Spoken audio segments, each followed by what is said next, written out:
Hey, I'm Jose from Greatdivers.com, and if you've ever been diving with a group of people and needed to do a boat check and you weren't the one that went up to the surface and did the boat check and you were wondering whether the person did the boat check correctly or not, then you're going to want to stay tuned and watch this video because I got a really cool tip to share with you.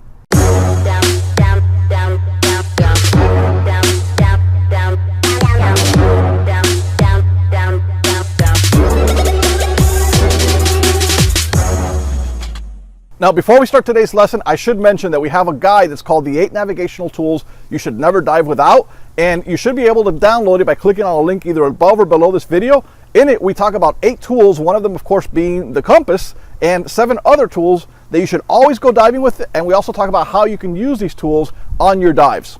So here's a scenario I want you to consider. A lot of times I'd be diving on a reef and we would need to either do a boat check because we weren't sure where we were, or simply because I needed to test my students and make sure they knew how to do the boat check itself.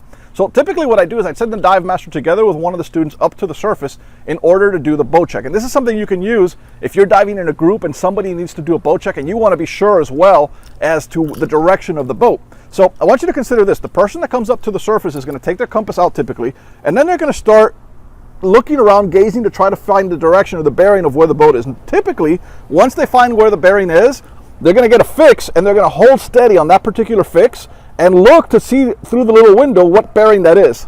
That is the direction where the boat is. So if you're underneath the water and you're seeing this happen, this is where you can pull your compass out. You can get a bearing as well. When you see that they get that fix, now you've got your bearing, they've got their bearing, and you know which way the way back to the boat is. Now, with that being said, anytime you're diving in a group, the person that took the bearing is the person who's the leader. That person should be leading back. But as an instructor, or if you're just not sure yourself, this is a good way to make sure that that person is actually keeping the bearing that they took and that you're actually going back in the right direction to get back to the boat.